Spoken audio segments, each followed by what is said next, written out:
தமிழ் தேசியத்தின் ஒற்றை நம்பிக்கை. தமிழன் என்று சொல்லடா, தலை நிமிர்ந்து நில்லடா என்று திசைகள் தோறும் ஒலிக்க விட்டுக் கொண்டிருக்கக்கூடிய அண்ணன் செந்தமிழன் சீமான் புரட்சிகர அரசியல் நோக்கி வந்திருக்கக்கூடிய புதிய உறவுகளை வரவேற்றியும் வாழ்த்தியும் இப்பொழுது பேசுவார்.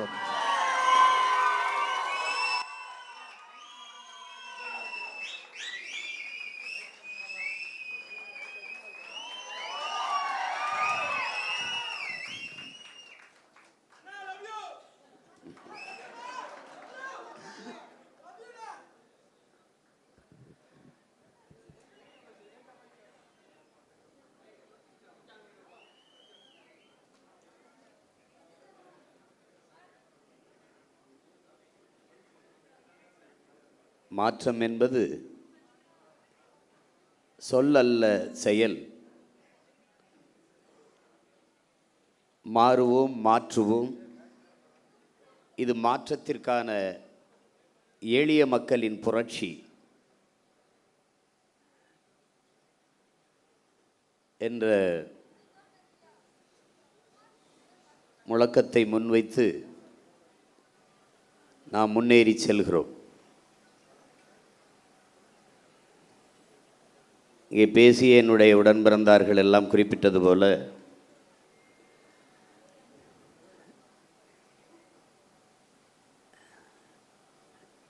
வெற்றி பெற்ற அரசியல் கட்சிகளை அதிகாரத்தில் இருப்பவர்களை நோக்கித்தான் எல்லோரும் சென்று சேர்வது வழக்கம். அல்ல, அவர்கள் சொல்வது போல ஒரு இடத்திலும் வெல்லவில்லை. நான் உட்பட யாரும் கட்டுத்தொகை கூட பெறவில்லை. ஆனாலும் இந்த இயக்கத்தை நோக்கி, இந்த களத்தை நோக்கி புதியவர்கள் 1000 பேருக்கு மேலாக வந்து இணைய வேண்டிய அவசியம் என்ன?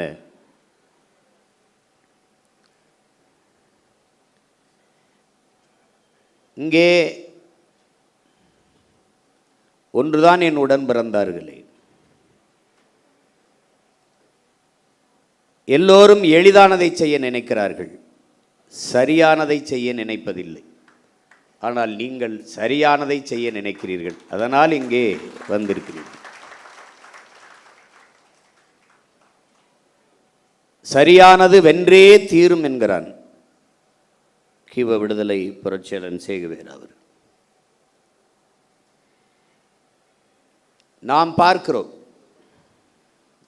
நீண்ட காலமாக கவனித்து வருவதில் இந்த தமிழர் நிலத்தில் சில சொற்கள் மிகுந்த மதிப்பிழந்து கேவலப்படுகிறது. ஒன்று மாற்றம், இன்னொன்று புரட்சி, இன்னொன்று தளபதி, இன்னொன்று வரலாறு. இதெல்லாம் ரொம்ப அவமதிக்கப்படுதுன்னு நான் நினைக்கிறேன். தளபதினா என்ன? எந்த படைக்கு தளபதி? எது சொரி சரங்கு படையா இல்லை எந்த படை? 6 படை கட்டி என் அன்னை தமிழ் சமூகத்தின் விடுதலைக்கு போராடி என் தலைவனே தன்னை தளபதி என்று போட்டுக்கொள்ளலை. இங்கே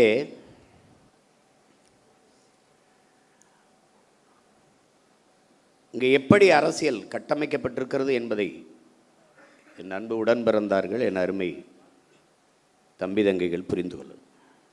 முதல்ல நம்முடைய அரசியலை நீங்கள் புதிதாக வந்தவர்கள் உள்வாங்கிக் கொள்ளும்.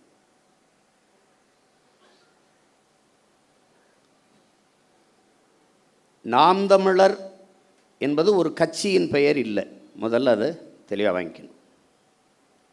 நாம் தமிழர் என்பது நாம் பிறந்த பெருமை மிக்க இனத்தின் அடையாளம் என்பதை நீங்கள் விளங்கிக்கொள்ளும். இப்போ நாம் தமிழர் கட்சி மொழியையும் இனத்தையும் மண்ணையும் மக்களையும் உயிருக்கு மேலாக நேசிக்கும் எழுச்சி மிக்க இளைஞர்களின் பாசறை தான் நாம் தமிழர் கட்சி. நாம் தமிழர் கட்சியின் அரசியல் எல்லா உயிர்களுக்கும், கட்சி எல்லா மக்களுக்கும்,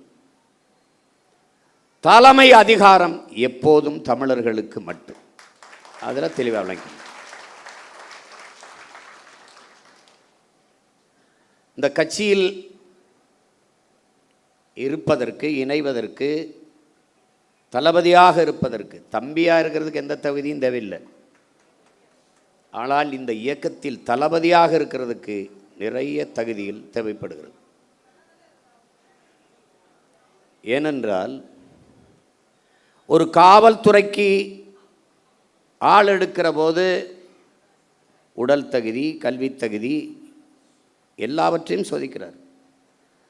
நாட்டின் பாதுகாப்புக்கு, படைக்கு, இராணுவத்திற்கு ஆள் எடுக்கும்போது உடல் தகுதி, அறிவு தகுதி எல்லாவற்றையும் சோதிக்கிறார். நீண்ட காலமாக அடிமைப்பட்டு கிடக்கிற அன்னை தமிழ் சமூகம் ஒரு தேசிய இனத்தின் விடுதலைக்காக ஒரு மக்கள் புரட்சியை முன்னெடுக்கிற ஒரு அரசியல் பெரும்படையில் மக்கள் இராணுவத்தில் இணைவதற்கு எவ்வளவு தகுதி தேவை என்பதை நீங்கள் புரிஞ்சுக்கணும். இது கட்சி கிடையாது. இது மற்ற கட்சிகளைப் போல கட்சி கிடையாது. இது தமிழ் தேசிய இனத்தின் விடுதலைக்காக கட்டப்பட்ட புரட்சிகர அரசியல் இராணுவம் என்பதை புரிந்து கொள்ளும். போர் என்பது ரத்தம் சிந்தும் அரசியல், அரசியல் என்பது ரத்தம் சிந்தாத போர் என்கிறான் மாசேத்து. என்ன அன்னை தமிழினத்தின் விடுதலைக்காக நம் உயிர் தலைவன் மேதகவி பிரபாகரன் ரத்தம் சிந்தும் புரட்சிகர அரசியல் போரை செய்தார். அவன் பிள்ளைகள் நாம் ரத்தம் சிந்தாத அரசியல் போரை இந்த தாய் நிலத்தில் செய்து கொண்டிருக்கிறோம். அவசியப்பட்டால் அதையும் சிந்துவோம்.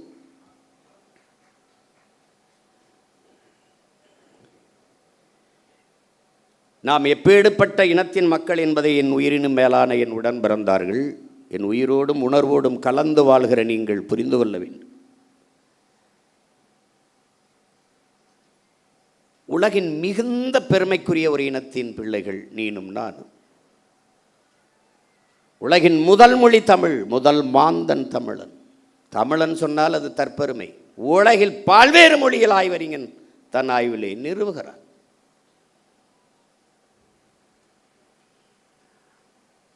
தன் தாய்மொழியிலே ஆகச் சிறந்த இலக்கியங்களை படிக்கக்கூடிய வாய்ப்பை பெற்ற ஒரு இனம் தமிழ் பேரினம்.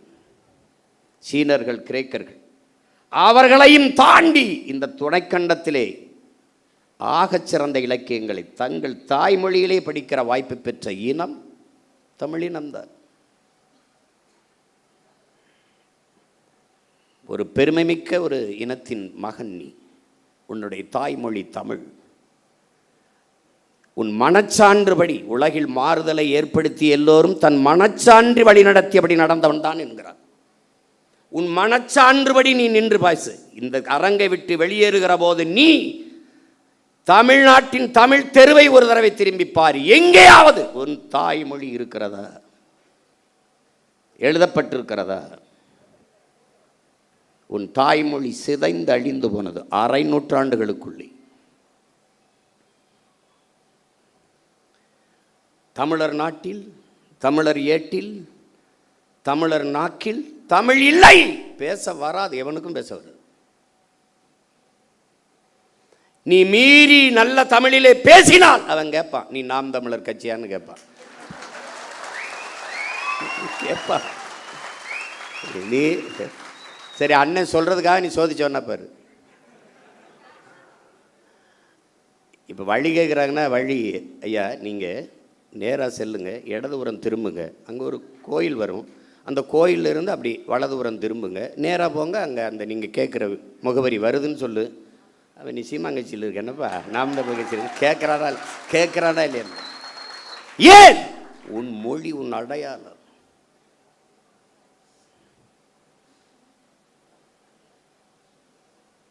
சீனாவில் இஸ்லாத்தை ஏற்றவன் இருக்கான், அவன் சீன மொழியில் தான் பேர் வச்சுருக்கான். சீனாவில் கிறிஸ்தவத்தை ஏற்றிருக்கிறான், அவன் சீன மொழியில் தான் பேர் வச்சிருக்கான். ஆனால் நான் ஏற்றிருக்கிறேன் கிறிஸ்தவத்தை. ஆண்டனி, பிரிட்டோ, சேவியர் தான் பேர் வச்சிருக்கேன். ஏன் இஸ்லாத்தை தமிழ் தூய தமிழில் ஏற்க முடியாது? எங்கள் அப்பா மனைவி முஸ்தபா தன் மகனுக்கு செம்மல் என்றும் அது பேர் வைக்கலையா? செம்மொழி என்றும் பேர் வைக்கலையா? இப்போ நான் வைக்கல, என் பிள்ளைகளுக்கெல்லாம். யூசுப்பு, எல்லாலன் யூசுப்பு, தமிழன், இஸ்லாத்தை ஏற்றுக்கிறேன், தட்சாலி வரானார், அவனுக்கு தெரியுது படிச்சுன்னு. ஹசானா, அருள்மொழி ஹசானா. உசேன், தமிழ் மகன் உசேன். என் தம்பி மகன் அபு மகனுக்கு நான் பேர் வைக்கலையா? முகம்மது, செம்மல் முகம்மது. தமிழன், நான் இஸ்லாத்தை ஏற்றிருக்கிறேன். என் மகன் வளர்ந்து சொல்லுவான், எங்கள் பெரியப்பா வச்சிருக்காப்புல, என்ன செம்மல், முழு பேர் செம்மல் முகம்மது, தெரியுது நான் இஸ்லாத்தை ஏற்றிருக்கேன். இதான் என்ன அடையாளம்? எங்கே தொலைச்சிருக்க பாரு நீ. உனக்கு மாத்திரையிலிருந்து ஆரம்பிச்சான்டா, அனால்ஜின், நோவால்ஜின், அதெல்லாம் இப்போ டீ காஃபி எல்லாம் தமிழில் தானே.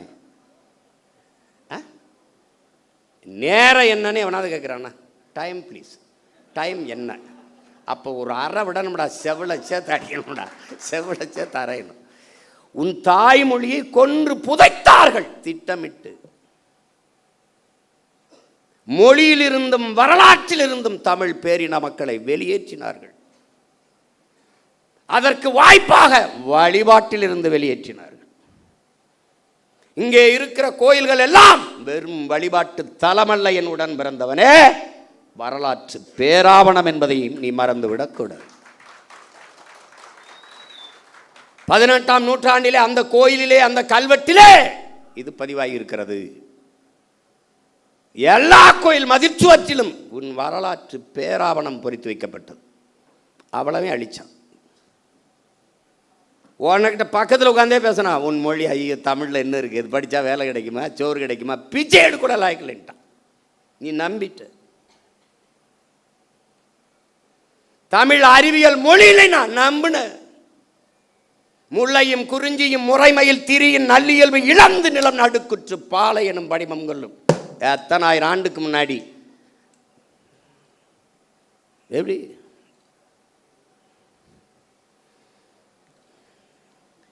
என்னடா நீ படிச்சிருக்க? பொழிப்புரை இல்லாமல் திருக்குறள் படி சொல்லிடுறா பார்ப்போம். சிலப்பதிகாரத்தை, கம்பராமாயணத்தை, மணிமேகலை, சிவகசிந்தம் சொல்லிடு பார்ப்போம். அங்கே ஒருத்த வந்தான். எல்லாத்துக்கும் பொழிப்புரை தேவைப்படுகிறது. கற்றறிந்த ஆண்டோர்கள் சான்றோர்களே பொழிப்புரை நூல் எடுத்து படிக்கிறதுக்கு என்ன அர்த்தம்னு தெரியல. மருங்கு வண்டு சிறந்த ஆர்ப்ப மணிப்பாடை அது போர்த்தி அப்படின்னா, மருங்கு வண்டு சிறந்த என்ன கோப்பன்னு புரியலையே. எப்படி இப்போ ஒவ்வொன்றுக்கும் பொருள் தேடிக்கிட்டு இருக்க வேண்டியது இருக்கு. ஒருத்த வந்தான், நேரடியாக மக்கள் மொழியில பாடின பொழிப்புரை தேவையில்லை. நேரடியா அச்சமில்லை, அச்சமில்லை, அச்சம் என்பது இல்லையே, உச்சி மீது வான் இடிந்து வீழுகின்ற போதிலும் அச்சமில்லை, அச்சமில்லை பாடினான். உரை நடையே சந்தத்தை வச்சு பாடிட்டான். அன்னையிலிருந்து தமிழ் வேற வடிவத்துக்கு திரும்பிட்டு. என்னைக்கு நீ நான் தமிழன், என் தாய்மொழி தமிழ் என்ற திமரை கொள்கிறியோ, அன்றைக்கு இந்த இனம் எழும்டா, விடுதலை அடைந்தா. உன் உள்ளத்தில் எழுதின ஆங்கிலம் ஒரு மொழி, அது அறிவல்ல, அடுத்தவன் மொழி. எனக்கு எப்படி அறிவாகும்? பிளடி நான்சென்ஸ் என்னைக்கு நீ நினைக்கிறியோ அன்னைக்கு சரியாயிருந்த நாட்டில் எல்லா மொழியும் படிப்போம் நாங்கள் வாழ. எங்கள் மொழி தமிழ் படிப்போம், எங்கள் இனம் வாழ. மொழி என் முகம், என் முகவரி, என் கலை, என் இலக்கியம், என் அடையாளம், என் வரலாறு, என் அரசியல், என் உயிரடா என்று என்னைக்கு நீ நினைக்கிறியோ அன்னைக்கு வருமடா உனக்கு உணர்வு, மானம், வீரம், ரோசம் எல்லாம் வரும்டா. நீ தமிழ் என்று உச்சரிக்காதவன், தமிழன் என்று உச்சரிக்காதவன் நாட்டை கொடுத்துட்டு எங்களை நடு ரோட்டில் போட்டு நிறுத்திட்டியடா பைத்தியக்கார. வைத்தியக்கார நடிகனுக்கும் தலைவனுக்கும் வித்தியாசம் தருதல கூட்டமே. தலைவன் எவன் தலைவன்? இவன் தலைவனடா, இவன் தலைவனடா, இவன் தலைவனடா. எங்களுக்கெல்லாம் ஒரு பெருமிதமும் திமிரும் இருக்குடா. என்னடா என்னங்களை சொல்ல முடியும்? புறம் பேசுவ, அவதூறு பேசுவ, பொய்யை பரப்புவ, கட்டமைப்ப,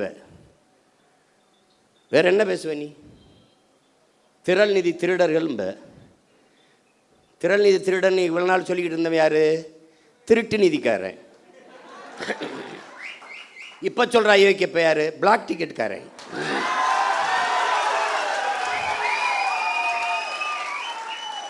கள்ளச்சந்தையில திரைப்படம் பார்க்கிற அனுமதி சீட்டை வித்த அயோக்கிய பைய எங்களை திறநிதி திருடங்கடா, அயோக்கிய பலட.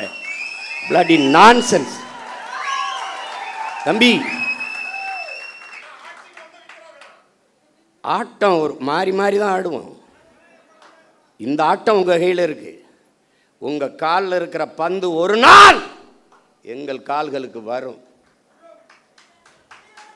பார்த்து ஆடணும், பார்த்து பேசணும்.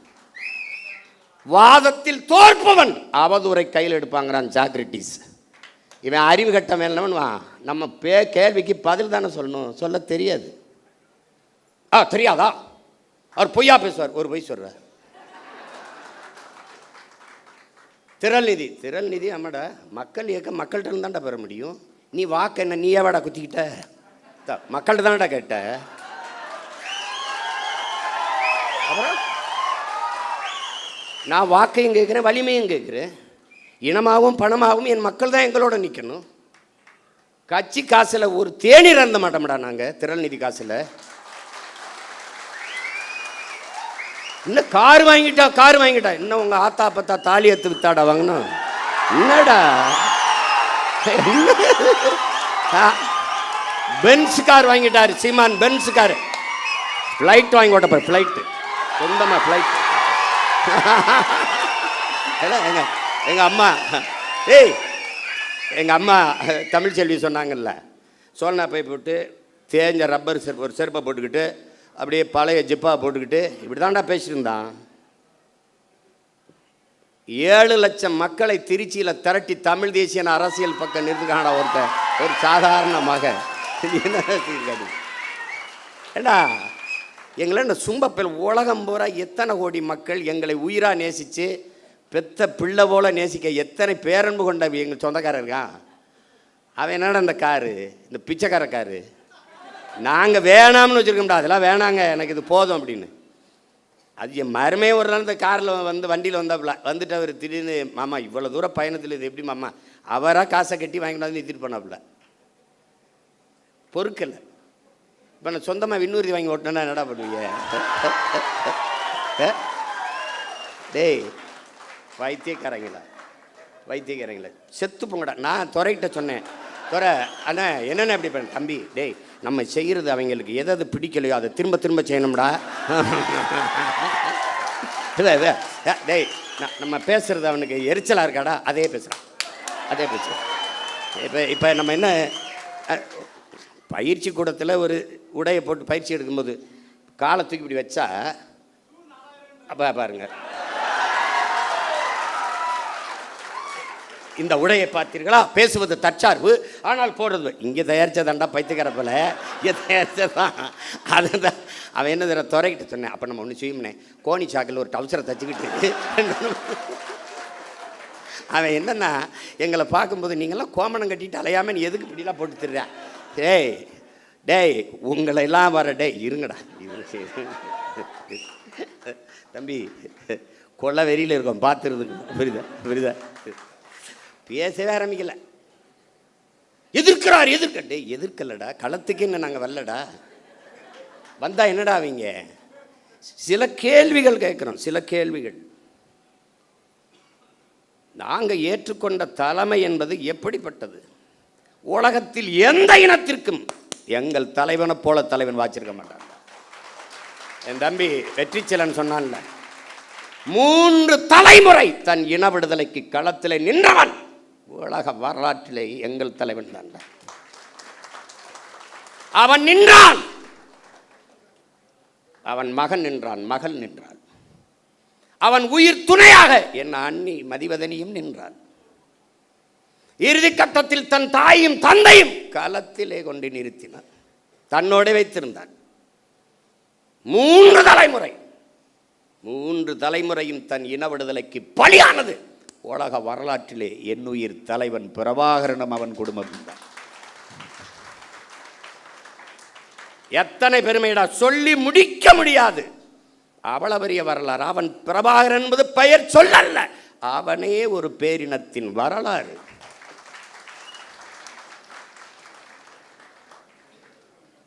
அவன் நாங்கள் ஏற்றுக்கொண்டிருக்கிற தத்துவமாகவே வாழ்ந்தவன், கற்பித்தவன் அல்ல, வாழ்ந்தவன்.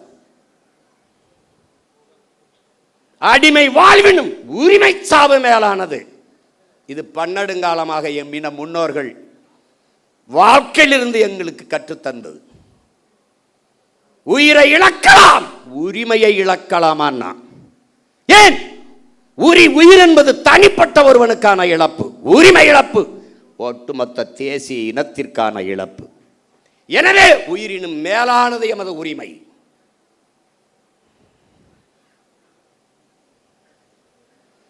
மண்டியிட்டு வாழ்வதை விட மானத்தோடு மடிவது மேலானது.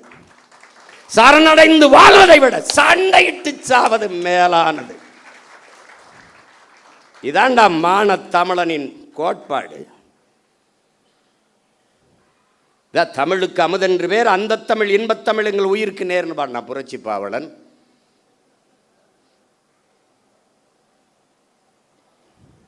தமிழர் என்று ஒரு இனம் உண்டு, தனித்தே அவருக்கு ஒரு குணம் உண்டுன்னா எங்களுடைய தாத்தன் நாமக்கல் கவிஞர் ராமலிங்கம் பிள்ளை. அன்பே அவரது மொழியாம், அமிழ்தம் அவரது மொழியாம், அன்பே அவரது வழியாம்னு வந்தான். அமிழ்தம்னு ஏன் சொல்றா? இவனும் சொல்றான் தமிழுக்கு அமுதென்று பேர், அமுதுக்கும் அமுதென்று பேர், ஆனால் தமிழுக்கும் அமுதென்று பேர். அமிழ்தம் அவரது மொழியாம், அன்பே அவரது வழியாம். அமிழ் தமிழ் தமிழ் தமிழ் தமிழ் தமிழ் தமிழ் தமிழ் தமிழ் தமிழ் தமிழ் என்று வேகமாக சொல்லிக்கொண்டே நீ போனால் அது தமிழ் தமிழ் தமிழ் என்று கேட்கும். தமிழ் தமிழ் தமிழ் தமிழ் என்று வேகமாக சொல்லிக்கொண்டே போனால் அது அமிழ் அமிழ்து அமிழ்து அமிழ்து என்று கேட்கும். அதனால் தமிழுக்கும் அமுதென்று பேர். தமிழர் என்று ஒரு இனம் உண்டு, தனித்தே அவருக்கு ஒரு குணம் உண்டுன்னா அதோட நிறுத்திட்டான் அவன். ஒருத்தன் வந்தா தமிழர் என்று ஒரு இனம் உண்டு, தனித்தே அவருக்கு ஒரு குணம் உண்டு, மானமும் வீரமும் அவருக்கு உயிர் என்று உலகத்திற்கு காட்டியவன் நம் உயிர் தலைவன் மேதகுவே பிரபாகரன் அவர்கள். என்ன பெருமைடா உனக்கு இல்ல? யாரா நீ? தமிழன் பெருமைக்குரியவன். காரணம் தமிழ் பெருங்குடியில் பிறந்ததனாலேயே தமிழன் பெருமைக்குரியவன். நம் புரட்சி பாவலன். நீ யாரா? நீ தமிழன். நான் தமிழன், நீ தமிழன். அந்த திமிரும் நிமிர்வும் வந்து விட்டால் நம்மளை ஒரு பய வீழ்த்த முடியாது. ஏன் போட்டோம், எதுக்கு போட்டோம், வேட்பாளர் இவன் படிச்சிருக்கானா, யாரு இவரா நம்ம ஒரு எம்எல்ஏ, அவருக்கே தெரியல. இவர் சீட்டு கொடுத்தோமா, ஜெயிச்சாரா, இவர் மந்திரியா, என்ன செய்யறன்னு தெரியல.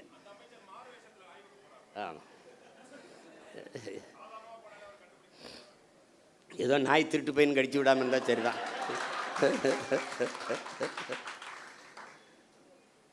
நமக்கு ஒரு கனவு இருக்கிறது, நம் தலைவர் நமக்கு கையளித்த பெருங்கனவு இருக்கிறது. நம்முடைய முன்னோர்கள் தூக்கி சுமந்த கனவு நம் தலைவர் கையில். நம் தலைவனும் பல்லாயிரக்கணக்கான நமது மாவீரர்களும் சுமந்த கனவு இன்று நமது கைகள். களம்பேறு காலம்பேறு, கனவு ஒன்றுதான். தம்பி வெற்றிச்செலன் சொன்னது போல நான் முன்வைத்ததுதான், இலக்கு ஒன்றுதான், நம் இனத்தின் விடுதலை.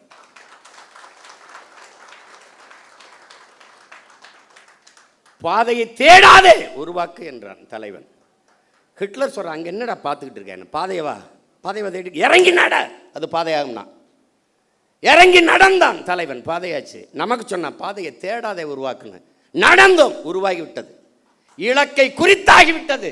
அந்த இருக்கு பாதை சரியானது, பயணம் தெளிவானது, உழைப்பு கடுமையானது, உண்மையானது, வெற்றி உறுதியானது. ஆனால் காலம், அதுதான் தம்பி துரை சொல்றான், என் வெற்றியை நீ தள்ளி போடலாம், ஆனால் ஒருபோதும் தடுத்து விட முடியாது.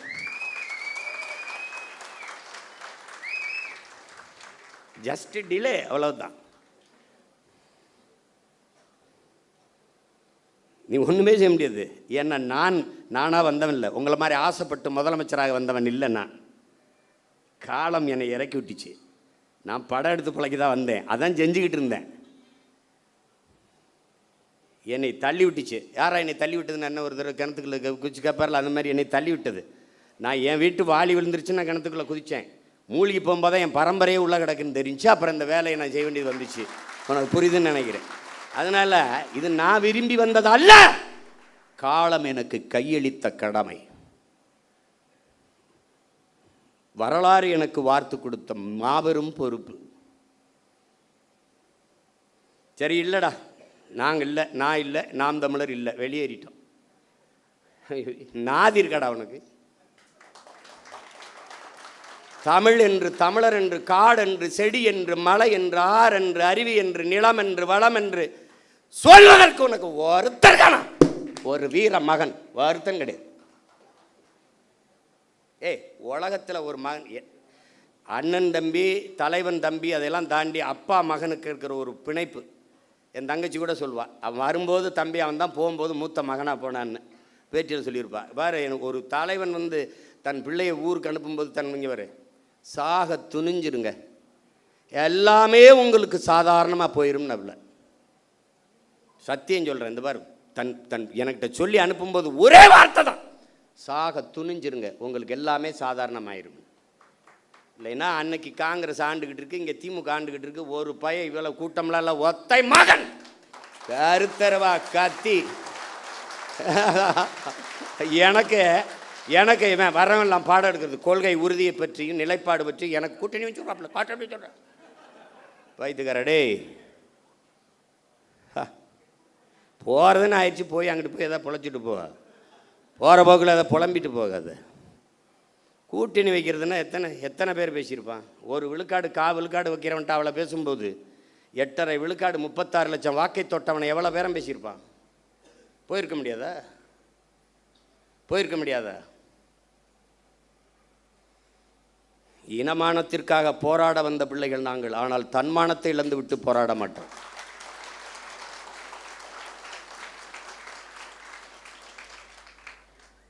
தோத்துட்டு போகிறோம், யார்கிட்ட தோக்குறோம்?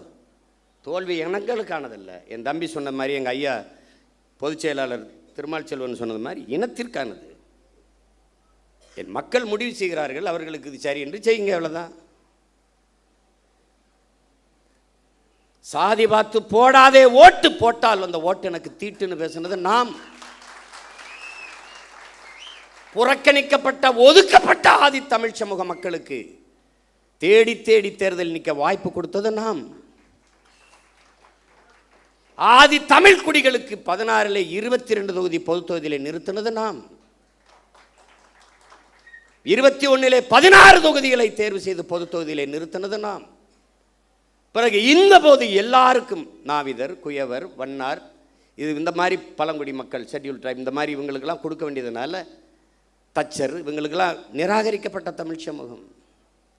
ஒரு தடவை கூட அவன் வென்றதில்லை. எவ்வளோ பெரிய வரலாற்றில் எவ்வளோ பெரிய துயரம் பாரு. இவன் சோசியலிசம் வா, கம்யூனிசம் வா, வந்து ரெவல்யூஷன் வா, அது வா, ஒன்றும் கிடையாது, ஒருத்தனும் செய்யலை. அதனால் இந்த வாட்டி 8 இடம் கொடுத்தோம். ஆனால் நாங்கள் சாதியை ஒழிச்சு விட்டோம்னு. எங்கே சாதியை ஒழிச்சு? மாண்புமிகு தமிழக முதல்வர் ஜோசப் விஜய் அவர்கள் இத்தனை தொகுதி தமிழ்நாட்டில் இருக்கும்போது பெரம்பூரில் ஏன் நின்றார்? ஊடகங்களை துண்டிக்காமல் போடணும். வேலை நீங்கள் வந்து நல்லது எதையும் கொண்டு வரதுலேயே நீங்கள் சத்தியம் பண்ணியிருக்கீங்க. நாங்கள் நல்லதை தவிர எதையும் பேசுகிறதுலேயும் நாங்கள் சத்தியம் பண்ணியிருக்கோம். ஆட்சி எப்படி நடத்துவோம்னு படமாக போட்டு காட்டினேன். ஒரு துளி காட்சியே போடலை. ஏன்? அவங்களுக்கு நல்ல ஆட்சி வருவதோ நல்ல அரசியல் அமைவதோ அவங்களுக்கு விருப்பம் கிடையாது. நீங்கள் போடணும், நான் கேள்வி எழுப்புகிறேன். சட்டமன்றத்திலேருந்து அங்கே எழுப்பியிருப்பேன், இப்போ இல்லை. இந்த அரங்கத்தில் இத்தனை ஆயிரம் மக்களுக்கு இடையில் எழுப்புகிறேன், என் தம்பி தங்கைகளுக்கு இடையில். பெரம்பூரில் ஏன் நின்றீர்கள்? நீங்கள் சொல்கிறீங்களா இல்லை உங்கள் கட்சிக்காரன் சொல்லுவார், நான் சொல்லுவேன். இத்தனை தொகுதி இருக்கும்போது திருச்சி கிழக்கை தேடி போய் ஏன் நின்றீர்கள்? பெரம்பூரில் மதம், திருச்சி கிழக்கில் சாதியும் மதம். நீங்கள் என்ன பேசுகிறீங்க? சாதியை ஒழித்து விட்டேன். உங்களை ஒழிக்காமல் எப்படி சாதி மதத்தை ஒழிக்க முடியும்?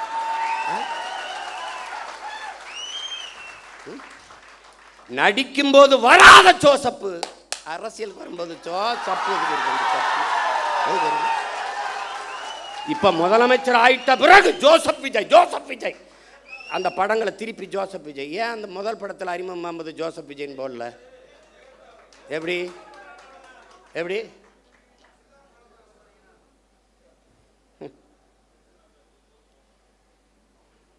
ஊழலஞ்சத்தை ஒழிச்சு விட்டான், ஊழலஞ்சத்தை ஒழிச்சு விட்டான். எங்கிட்ட ஒழிச்சிய? என் தம்பி மதுரமுத்து மதுவை ஒழிச்ச மாதிரியா?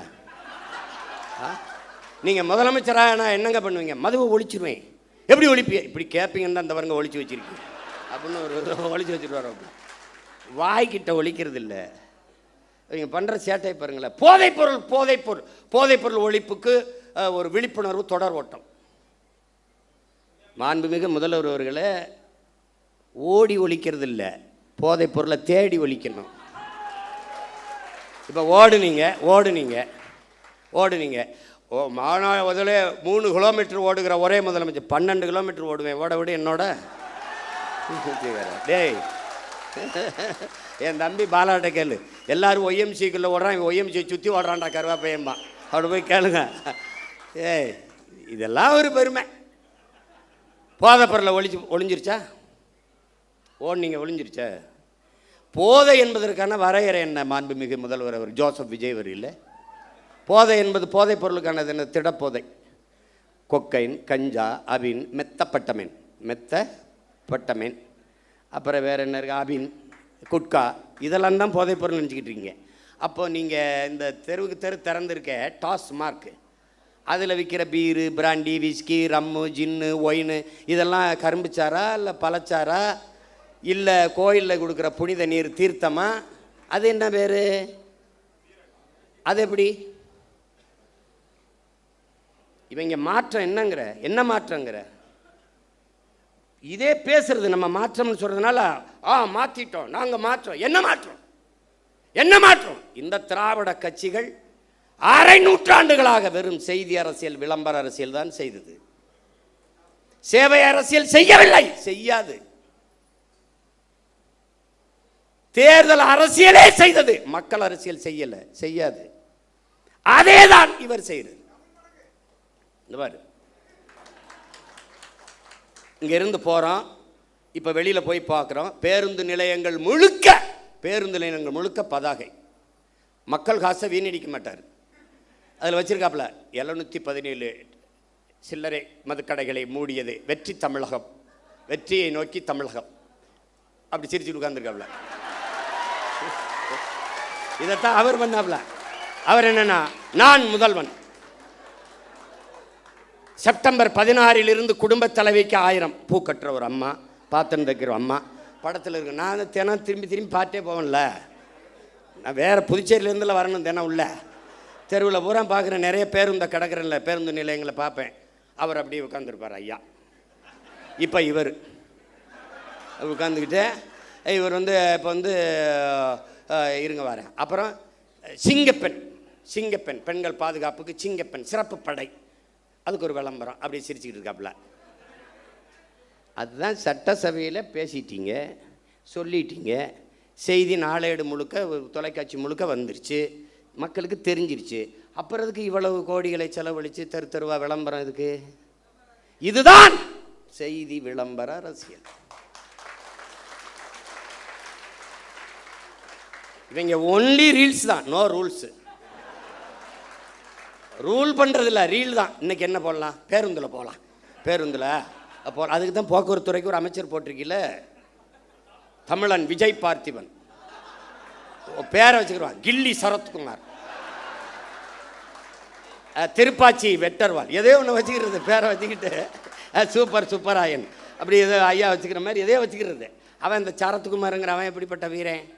அது கிள்ளி சரத்து அதெல்லாம் அவங்க சமாளிக்கிறாங்க. எல்லாத்தையும் சரி பண்ண நினைக்கிறாங்கடா. ஆமாம் தவறுங்க அப்படின்னு சொல்லி அதை திருத்திக்கிறது கிடையாது. தவறு தான், இனிமேல் இல்லை அப்படின்னு சொல்லணும்ல.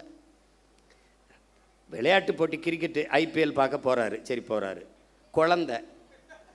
குழந்தைக்கு உடம்பு முடியல. எவனாவது நல்ல தகப்பன் உடம்பு முடியாத குழந்தையை தூக்கிட்டு, சின்ன குழந்தையை தூக்கிட்டு IPL பார்க்க போவானா? இவனுக்கிட்ட இவ்வளோ பெரிய பொறுப்பை கொடுக்குறிய அமைச்சர் பதவி, அவன் என்ன வெங்காயத்தில் நிர்வாகம் பண்ணுவான்? ஒரு குழந்தைக்கு தகப்பனாக இருக்க தகுதியற்ற ஒருவனை எப்படா நீ மந்திரி ஆகுறீங்க? எப்படி மந்திரி ஆகுன? மாத்திரை கொடுக்க வேண்டிய நிலையில இருக்குது, உடல்நிலை சரியில்லை என்றால் வீட்டில் குழந்தைய வச்சு பார்த்துருக்கணும். அப்படியே நான் IPL பார்த்தா தான் உயிரோடு இருக்கணும்னா வீட்டில் தொலைக்காட்சியில் பாரு. அங்கே கூட்டி கொண்டு போய் மாத்திரையை ஒரு இதில் வச்சு அது எது இது கடன் அட்டையா, கடன் அட்டையில் இப்படி நசுக்கிறாப்புல. பின்னாடி ஒரு பொம்பளை குழந்தை அழுதுக்கு உடம்பு முடியாத குழந்தைக்கு மாத்திரை நசுக்கா, பின்னாடி ஒரு பொம்பளை திருத்தி அதை எவனா எடுத்துருக்கான். எடுத்துக்கிட்டு 500 ரூபா இதுக்கு கையில் வருது. மாத்திரை நசுக்கிறதுக்கு 500 ரூபாய்க்கு என்ன சம்மந்தம் இருக்குது? இந்த மாத்திரையை ஏன் நான் பொடியாக நசுக்கிற? தண்ணியில் போட்டு குழந்தைக்கு கொடுக்க. மாத்திரையை அப்படியே போட்டாலே கரைஞ்சிருமே, எதுக்கு நசுக்கிற?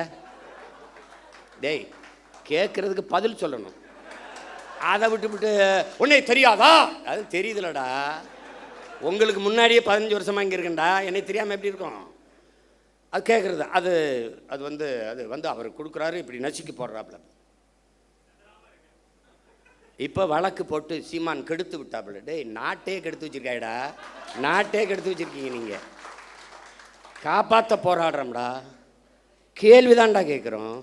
உங்களுக்கு எங்களுக்கு இருக்கிற வித்தியாசம்டா, மாண்புமிகு ஜோசப் விஜய் முதல்வர் அவர்களுக்கு முன்னாடி நிற்கிற சீமானுக்கு இருக்கிற வித்தியாசம் ஒன்று தான். இவன் என்ன செய்வான்னு கேளு. இவன் என்ன செய்வான்னா உண்மையை சொல்லுவான். கடன் இவ்வளவு இருக்குது, வட்டியே 1 லட்சம் கோடிக்கு மேலே வருது, நம்ம இவ்வளவு சிரமம் இருக்குது, அதனால கொஞ்சம் பொறுங்க. இப்போ நான் சொல்கிறேன் பாரு, படித்து முடித்து விட்டு வேலை இல்லாத 70 லட்சம் இளைஞர் இருக்கான், கிட்டத்தட்ட 1 கோடி. இப்போ நான் என்ன செய்வேன், பிரபாகரன் மகன் என்ன சொல்லுவேன், காமராஜரனுடைய பெருந்தலைவனின் பேரன், வஉசியின் வாரிசு, தெய்வ திருமகன் முத்துராமலிங்க தேவரின் பேரன், தீரன் சின்னமலையின் வாரிசு, அயோத்தியாசர் ரெட்டமலை சீனிவாசனுடைய பேரன். நான் என்ன சொல்லுவேன்னு கேளு. சிங்காரவேலர் ஜீவானந்தத்தின் பேரன் என்ன சொல்வேன்னா, படித்து முடித்து விட்டு வேலை இல்லாத பட்டதாரிகளுக்கு, இளைஞர்களுக்கு வேலை தாரேன், அரசு வேலை தாரேன். அது எந்த வேலைன்னு கேட்காத, வேலை தர்றேன், உனக்கு வேலை தர்றேன். இது நான். நீங்கெல்லாம் வந்து வேலை இல்லாத இளைஞருக்கு 4000 தர்றேன். ஒரு தலைவன் என்பவன் நிலையான தீர்வை நோக்கி நகர்த்தணும்டா. அதான்டா கனவு, அதான் விஷன், அதான் ட்ரீம். ஒரு தொலைநோக்கு இருக்கணும். நான் வேலை தர்றேன். எப்படி தெரியும்? டாக்டர் இவ்வளோதான்டா இருக்கு. அடே, ஐஏஎஸ்ஸே மொத்தம் 7500. இந்தியா முழுமைக்கு எவ்வளோ? 5800 300. இவ்வளோதான்டா ஐஏஎஸ். ஐபிஎஸ் எவ்வளோடா? 7000. எவ்வளோடா முதல்ல? எவ்வளோடா? ஒரு 7500 7800 8000 இருக்கும். இவ்வளோதான். நான் எல்லாம் ஐபிஎஸ் சோறு அது எங்கள் ஆத்தா அப்போ தான் ஊற்றணும். இப்போ நான் என்ன சொல்கிறேன், இந்த பணிகள் அப்படியே இருக்கட்டும். இதோடு ஆடு மாடு வளர்த்தல், நாட்டுக்கோழி வளர்த்தல், பட்டுப்பூச்சி வளர்த்தல், வேளாண்மை செய்தல், இதையெல்லாம் அரசு பணியாக மாற்றிவிட்டால் கூடுதலாக வேலை வாய்ப்பு வாழ்விடத்தில் கிடைச்சிடும். இப்போ உதாரணமாக ஒரு சிக்கல் பாரு. இந்த கறிக்கோழிக்காரம்பரம் போராட்டம் நடத்துறதுக்கு தயாராக இருந்தான். ஏன்னா வெளியிலிருந்து வர்றவன் கூடுதலாக இறைய கொடுத்து எடையை கூட்டி தள்ளிடுறான். இங்கே அது வரும்போதே எல்லாம் போய் இங்கே நிற்கும்போது அங்கே ஏற்றுறதுல இருக்க இடம் இங்கே இறக்கும்போது இருக்கல. நான் போராட்டம்னு நான் என்ன கேட்குறேன், நீ என்ன மயத்துக்கு அங்கேருந்து ஏற்றுற? நீ இங்கே வளர்க்க வேண்டியதானே? அப்போ திங்கிறதுக்கு லக் பீஸ். அப்போ என்ன சொல்லணும்னா, இந்த பலகையை தேய்க்கிறதுக்கு எங்கள் ஒரு உப்பு காய்ந்து வச்சுருப்பான்.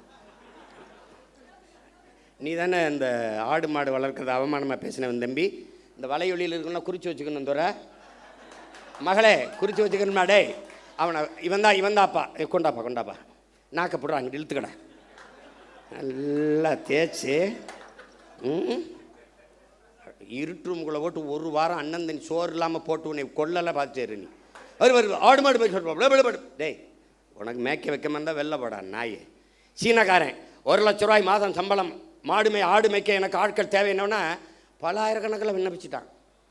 நான் கேட்டேன், சீனாக்காரன் சொன்னால் ரசிக்கிற, சீமான் சொன்னால் சிரிக்கிறியே, ஏண்டா உனக்கு என்னடா பிரச்சனை? ஆள் தான் பிரச்சனை. இப்போ என் தம்பி துறை சொல்கிறான்ல, நானே இப்போ யுவான் ஷுவாங் மாதிரி கபான் சிங் ஃபிங்க்னு ஒரு பேரை வச்சுக்கிட்டு ஏதோ பேசியிருந்தேன்னு வச்சுக்கேன். என்னம்மா பேசுகிறான் யாவன்? ஒரு கோட் போட்டுக்கணும். இல்லை வம்படியா நான் நீ, ஏன்னா அவர் கலட்டிட்டாரு, இப்போ நான் போடணும்னு இருக்கேன். ஏன் நீங்கள் தான் போடுவீங்களா? நாங்கள் போட மாட்டோமா? அப்போ நம்ம என்ன அப்படி போட்டுருவோம். இங்கே ஒரு டை ஒன்று கட்டிட்டு ஆமாம், அவர் இங்கே வச்சா பொட்டு, நான் இங்கே வைக்க போகிறேன். இங்கே வச்சு ஐயோ, நாங்கள் வாங்கி வந்த வாரம் தப்பாக இருக்குது, ஒன்றும் பண்ண முடியாது. அவன் அப்படி. இப்போ தொலைநோக்குங்கிறது என்னன்னு இருக்குல்ல. எப்படி 6 சிலிண்டர் அன்னபூர்ணி சூப்பர் 6 எப்போ வரும்? 200 யூனிட் மின்சாரம் மாண்புமிகு முதல்வர் அவர்களே உங்ககிட்ட கேட்டது யார்? இலவச மின்சாரம் என்று 200 அலகு மின்சாரத்தை கேட்டது யார்? கேட்டது யாருன்னு சொல்லு. கேட்டது யார்? கேட்டது யார்? ஒரு யூனிட் மின்சாரம் 5 ரூபா 50 காசுனா நீங்கள் ஒரு 3 ரூபாய்க்கு கொடுங்க மக்களுக்கு. கட்டுமான இவ்வளவு குறைச்சி கொடுக்குறேன் அப்படி சொல்லுங்கள். இதில் இழக்கிற பணத்தை எப்படி ஈடுகட்டுவீங்க? முதல் கையெழுத்தே நீங்கள் 200 அலகு மின்சாரத்துக்கு கையெழுத்து போடுறீங்க.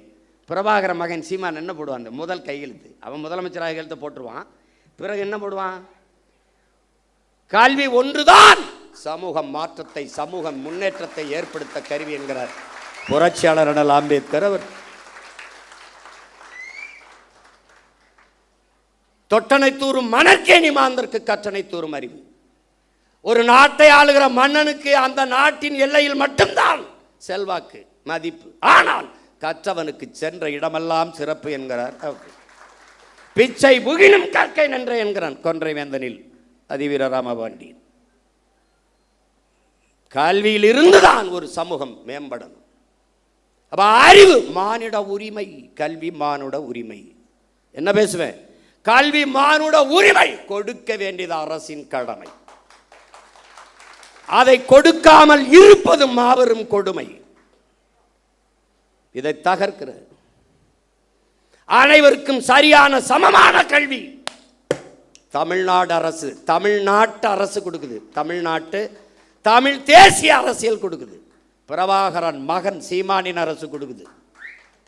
ஏழை பணக்காரன் உயர்ந்தவன் தாழ்ந்தவன் என்று பாகுபாடின்றி எல்லோருக்கும் சரியான சமமான கல்வி, கட்டணம் இல்லாத கல்வி.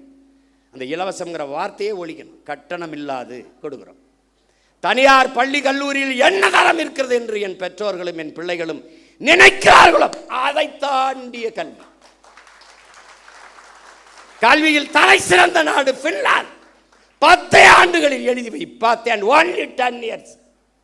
10 years only 10 years back. திருப்பி ஒருத்தன் சொல்லுவான் பின்லாந்தில் இருந்து உலகத்தின் தலை சிறந்த நாடு தமிழ்நாடு என்று.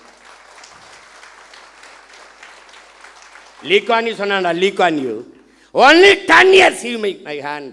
சிங்கப்பூர் என் கைகளில் கொடு. உலகம் 1000 ஆண்டுகள் கழிச்சு சிங்கப்பூரை புகழ்கிற உயரத்தில் நிறுத்திட்டான். லீக்வான் யூவால் சிங்கப்பூரில் முடிகிறது. பிரபாகரன் மகன் சீமானால் தமிழ்நாட்டில் முடியாதா? ஒரு இத்திரின் நாடு. இவ்வளவுதான் மக்கள் தொகை. ஒரு வளமும் இல்லை கடலை தவிர. எந்த வளம் இல்லை என் நிலத்தில். என்ன இல்லை? அறிவு வளமா, உடல் வளமா, இல்லை நில வளமா, மலை என்ன இல்லை? கொடுமடா. தஞ்சாவூர்ல இருந்து அரபு நாட்டில் ஒட்டகம் மேய்க்க போறானடா. கேவலம் உண்டாடா. தஞ்சாவூர்ல இருந்து பிற நாட்டுக்கு வேலைக்கு சிங்கப்பூருக்கு வேலைக்கு ஏன்டா போகணும்? என் நாடுடா, சொர்க்கமிடாது. இவ்வளவு வளத்தை வச்சுக்கிட்டு போய் அரபு நாட்டில் பாலைவனத்தில் போய் ஒட்டகம் வச்சுட்டு என் பிள்ளை நிற்கிறான்டா. இது மாதிரி ஒரு கொடுமை. அரபு நாட்டில் ஒட்டகம் மேய்க்கலாம், அன்னை நிலத்தில் ஆடு மாடு மேய்க்கூடாதாடா? என்னடா கொடுமை இது? எங்களை ஆடு மாடு மேய்க்க சொல்ல. ஒன்னே மேய்க்க சொல்ல பரதேசி பிக்காளி பல. ஒன்னே நான் மேய்க்க சொல்லடா. போடா, எழுதி வச்சுக்கடா. ஒரு நாள் அவசர கூட்டம் எங்கே நடக்குதுங்க? அந்த கூட்டு பண்ணையில் நடந்துக்கிட்டு இருக்குங்க. அங்கே உட்காந்துருக்காரு முதலமைச்சர், எல்லா அமைச்சரும் உட்காந்து போயிட்டு இருக்காங்கன்னு. நீ அங்கே வருவ. 2000 ஏக்கரில் பண்ணை இருக்கும், அங்கே கூடாரம் இருக்கும். உட்காந்துக்கிட்டு அங்கே நாங்கள் வளர்த்த நாட்டுக்கோழி வந்துக்கிட்டு இருக்கேன். அங்கே ஆட்டுக்கறி பிரியாணி போயிட்டு இருக்கோம். அதை சாப்பிட்டுருப்பான். டேய், இதெல்லாம் நான் சாதிச்சு காட்டிட்டு சாகலைன்னா நான் பிரபாகரன் மகன்லடா. பெரியமா போயிட்டு இருக்காங்க. ஓடுவண்ணா கையெழுத்து. பெற்றுக் கொடுங்கள் பிள்ளைகளை. கற்றுக் கொடுக்கிறோம் நாங்கள். பிள்ளைகள் உங்கள் வீட்டின் செல்வங்கள் அல்ல, தமிழ் தேசிய நாட்டின் செல்வங்கள். முடிஞ்சு. நீ பெத்துட்டியா 3 வயசுல ஒப்படைச்சிட்டு வெளியேறிடணும். பிள்ளைக்கும் அரசுக்குமானது. நான் கேட்பேன், என்ன படிக்கிற ஐயா? ஐயா நான் டாக்டர் போயா. ஐயா நான் இன்ஜினியர் போயா. ஐயா எனக்கு பாடுறது பிடிக்கும் பாடியா. ஐயா எனக்கு ஓடுறது பிடிக்கும் ஓடியா. அதுக்குன்னு வரக்கூடாது. தொலைச்சி போடுவேன் உன்னை. ₹1 கல்வி கிடையாது. தொடக்க கல்வி முதல் ஆராய்ச்சி கல்வி வரை என் பிள்ளைக்கு தரமான கல்வி. ₹1 கட்டணம் இல்லாமல். அப்படி போட்டியலா கையெழுத்து? 200 அலகு மின்சாரம் இலவசம்னு கையெழுத்து போட்டு 1000 ரூபா கட்டினவன் 4000 கட்டிட்டு வீட்டில் அழுதுகிட்டு இருக்கான். இப்போ வலைவலி திருப்பினா 7000 கட்டின 17000 வந்துருக்கு. இதில் வீட்டில் 5 மணி நேரம் 6 மணி நேரம் மின்சாரம் இருக்குது, அதுக்கே இவ்வளோ கட்டணும். நம்ம வீட்டிலலாம் அந்த மின் ஊக்கி வச்சு ஓட்டிக்கிட்டு இருக்கோம், கடப்படன்னு ஓட்டிக்கிட்டு இருக்குது. காலக்கொடுமை ஏதோ நடந்து போச்சு. எங்கள் ஊரில் சொல்லுவான், பிச்சை எடுக்கிற மாதிரி கனவு கண்டா பெருமையாக ஒருத்தட்டையும் சொல்ல முடியாது லட்சியமா அப்படின்னு. இவங்க போட்டாங்க. இப்போ இன்னும் கொஞ்ச நாள் கழித்து நாங்கள்லாம் டிவி கேக்கு போட்டோம், விசிலுக்கு போட்டோம்னு எவனும் சொல்ல மாட்டான். விசிலை முழுங்கினவன் எப்படி இருப்பான்? இப்போ நம்ம பயிலுக ஐயோ இங்கே வீடு அடிக்கிறான் அப்படிலாம் அல்லாதீங்க, விசில் அடிக்க சரியாயிரும். அப்போ வைத்தியகர பயிலு இது கரூரில் உங்களுக்கு மனிதாபிமானம் இருக்கா நீங்கள் இருக்கும். டேய், மனிதாபிமானத்தின் மொத்த உருவம்டா நாங்கள், எங்களை பார்த்து பேசாதரா. கேட்குற கேள்விக்கு பதில் சொல்லு. வேற்று நாட்டு இராணுவம், இன்னொரு நாட்டு இராணுவம், என் இனத்தின் பகை நாட்டின் இராணுவம் இலங்கை. அந்த இராணுவத்தால் 850 பேர் இந்த நாட்டின் குடிமகன், இந்திய நாட்டின் குடிமகன், சிட்டிசன் ஆஃப் இந்தியா, தமிழ் தேசியனத்தின் மகன் மகள். தங்கச்சி உட்கார விடுங்க, கொஞ்சம் இடம் கொடுங்க, உட்காருங்க. நீங்க தள்ளி வாப்பா, இங்கிட்டு தள்ளி வா, இங்கிட்டு தள்ளி வா. தங்க எங்க அம்மா கொஞ்சம் நகர்ந்து வாங்கம்மா, கொஞ்சம் இடம் கொடுங்க. தங்கச்சி இங்கிட்டு வாங்க, நல்லா இங்கிட்டு வாங்க. உட்காருங்க, அவ்வளோதான், உட்காருங்க. ஒரு பழக்கத்தை நீங்கள் கற்றுக்கணும். எவ்வளோ பெரிய ஆளாக இருந்தாலும் நீங்கள் பெண்கள் வரும்போது எந்திரிச்சு இருக்கை கொடுத்துட்டு வெளியேறிடும். அப்போ ஒவ்வொரு தடவையும் நான் சொல்கிற மாதிரி வச்சுக்கூடாது. இந்த கட்சிக்குன்னு நிறைய தகுதிகள் இருக்குது. பசினாலும் 10 நாள் கிடப்பேன், 11 நாள் 100 நாள் நடப்பேன். இங்கே இருக்கணும். தன்னை முன்னிறுத்திக்கிறவன் இந்த கட்சிக்கு சரி வர மாட்டான்.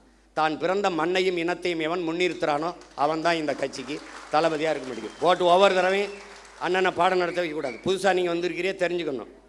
யார் வந்தாலும் சரி, சின்ன குழந்தை வந்தாலும் பெண் பிள்ளைகள் வந்தால் நீ உட்கார்தாயின்னு எந்திரிச்சு நின்றுக்கணும். அவன் தான்டா சரியான ஆண்மகன். நீ உட்கார்ந்துக்கிட்டு தங்கச்சி அம்மாவை நிற்க வச்சுக்கிட்டு இருந்தீங்கன்னா நீ தற்கொலையில் பெரிய தற்கொலை ஆயிடுவா. பார்த்துக்கிட்டு அப்புறம் பச்சை மட்டையை வேற ஆளுக்கு எடுக்க மாட்டேன், உனக்கு எடுத்து விட்டுருவேன். பார்த்துக்க.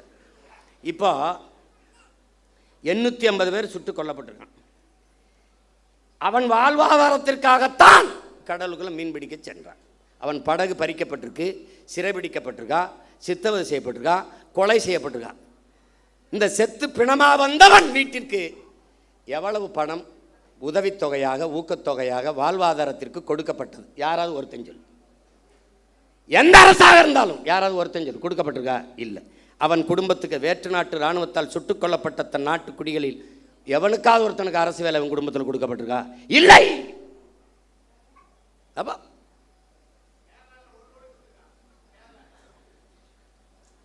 இங்க பேசு, ஏதாவது கொடுக்கப்பட்டிருக்கா? இல்லை. பெரும் வெள்ளத்தில் இதே தலைநகரில் பல குடும்பங்கள் செத்து மிதந்திருக்கு, பல பேர் உயிரற்று உடல் மிதந்து போயிருக்கு. அந்த குடும்பங்கள்லாம் இவ்வளோ ஒரு பேரிழப்பை சந்திரிச்சுக்காங்கன்னு அரசு பண்ணி கொடுக்கப்பட்டிருக்கா? இல்லை. எப்படிப்பட்ட ஆட்சி நகர்வு, எவ்வளவு கேவலமான ஆட்சி நகர். இந்த மண்ணை மக்களை பேரன்பு கொண்டு காதலிக்கிற எவனும் இந்த செயலை எதிர்ப்பான்டா. சீமான் அவன் தம்பி தங்கச்சியிலடா, எவனும் நாட்டை நேசிக்கிற எவனும் எதிர்ப்பான், எவனும் எதிர்ப்பான். கள்ளச்சாராயம் குடிச்சு செத்தவனுக்கு எதுக்குடா 10 லட்சம் கொடுத்தீங்க? எது கொடுத்திய? காய்ச்சுவது குற்றம், குடிப்பது குற்றம். அதை அரசு 10 லட்சம் கொடுத்து ஊக்கப்படுத்துது என்றால் இது எப்படிப்பட்ட செயல்? திமுக ஆட்சியில் நடந்தது கள்ளக்குறிச்சியில். இன்றைய முதல்வர் அன்றைக்கு அங்கே சென்று பார்த்தார். இவரால் இடிபட்டு செத்தார்கள். அன்றைய முதல்வர் அன்று செத்தார், இன்றைய முதல்வர் திசைக்கே போல திரும்பித்தார். எப்படி நகர்த்துற நீ? என் நாட்டை எதை நோக்கி நகர்த்தி கொண்டு போற நீ? எந்த மாதிரி ஆட்சி முறை நிர்வாகம் இது? எப்படி? புல்வாமா மாவட்டத்திலே பயங்கரவாதிகளால் தாக்குதல், ராணுவ வீரர்களும் செத்தார்கள், மக்களும் செத்தார்கள். செத்த ராணுவ வீரன் குடும்பத்துக்கு அரசு பண்ணி கொடுக்கப்பட்டிருக்கா? செய்தி வாய்ச்சியா? செத்து போன மக்களில் அந்த குடும்பத்தில் அவனுக்கு அதை அரசு பண்ணி கொடுத்துருக்கா? பாத்தியா? பார்த்திருக்க? பகல்காமில் செத்தானே, அவனுக்கு அதை அரசு பண்ணி இல்லை ஊக்கத்தொகை உதவித்தொகை கொடுக்கப்பட்டிருக்கா? நாட்டின் பாதுகாப்புக்கு சென்று இராணுவத்தில் சேர்ந்து பணியாற்றி செத்து உயிரற்ற உடலாக இந்த மண்ணுக்கு திரும்பி வந்தவன் வீட்டிற்கு எத்தனை லட்ச ரூபாய்களை இந்த அரசுகள் கொடுத்திருக்கு, ஊக்கத்தொகை அல்லது வாழ்நாள் உதவித்தொகை சொல்லு. அவன் குடும்பத்தில் ஒருவனுக்கு அரசு வேலை, ஏதாவது செய்தி சொல்லு சொல்லு. அரசு விழா அல்லது சுதந்திர தின விழா அல்லது ஒரு பெரிய அரசு நிகழ்வு, ஒரு பட்டமளிப்பு விழா, அதிலே நெரிசலில் சிக்கிட்டாங்க, அந்த குடும்பங்கள் இழந்துருச்சு தெரியாம. அப்படி ஒரு விபத்து இல்லையே இது. நீங்கள் அன்று ஒரு நடிகர், மாண்புமிகு ஜோசப் விஜய் அவர்களே, இன்றைய முதல்வர்களே, அன்று நீங்கள் ஒரு நடிகர். உங்களை பார்க்க வந்தார்கள், நடிகரை பார்க்க வந்த நெரிசல். நீங்க வரலைன்னா கூட்டம் இல்லை, கூட்டம் இல்லை, நெரிசல் இல்லை. நெரிசல் இல்லை என்றால் அங்கே மரணம் இல்லை. அது ஒரு விபத்து. விபத்திற்கு காரணம் நீங்கள். நீங்கள் நீங்க உண்மையிலேயே நீங்க தாய் முகாமிக்கு போறது, அப்புறம் தேவாலயத்தில் முட்டிக்கால் போட்டு நடந்தது, இதெல்லாம் உண்மையிலேயேன்னா சத்தியம்னா மனச்சாட்டை தொட்டு சொல்லுங்க. காரணம் நீங்களா இல்லை. பழி போட்டார்கள் போட்டார்கள் பழி போட்டார்கள். எத்தனை கருவி படம் எடுத்துக்கிட்டு இருந்தது, எத்தனை மேலே பறந்து கருவிகள், ட்ரோன், அந்த கருவி படம் எடுத்துக்கிட்டு இருந்தது. எல்லாரும் கீழே நின்னாங்க. மேலே நின்று பேசின ஆள் யாரு? நீங்க. டாப்பாங்கில் வீவிலே மேலே இருந்து கழுகு பார்வையில் மக்களை பார்த்து கொண்டிருந்தால் யாரு? நீங்க. அப்போ எவன் அங்கே ஒரு இடத்துல 10 பேர் புகுந்தா அந்த இடத்துல சலசலப்பு ஏற்படுமே, அப்போ நீங்கள் ஏன் நிறுத்தலை பேச்ச? அங்கே என்னன்னு பாருங்கன்னு ஏன் சொல்லலை? ஏன் சொல்லலை? பாதி பேசிட்டு உங்கள் காதுக்குள்ள வந்து இன்றைய பொதுப்பணித்துறை அமைச்சர் மாண்புமிகு ஆதவ அர்ஜுனா அவர்கள் உங்கள் காதுக்குள்ள வந்து சொன்னார். என்ன சொன்னார்? ஒரு தடவை எங்களுக்கு சொல்லுங்க. 3 முறை இந்திய புலனாய்வுத்துறை உங்களை வர சொல்லி விசாரிச்சிருக்கு. விசாரிச்சிச்சுல்ல? அதுக்கிட்ட கேட்க முடியாது என்ன கேள்வி கேட்டால் என்ன பதில் சொன்னாருன்னு. நீங்கள் சொல்லுங்க, என்ன கேள்வியை முன்வைத்தார்கள், நீங்கள் சொன்ன பதில் என்ன? எங்களுக்கு சொல்லுங்க, எங்களுக்கு சொல்லுங்க. பழி போட்டார்கள், ஆமாம் போட்டார்கள். இப்போ அதிகாரம் யார்கிட்ட இருக்கு? உங்ககிட்ட. காவல்துறை யார்கிட்ட இருக்கு? உங்ககிட்ட.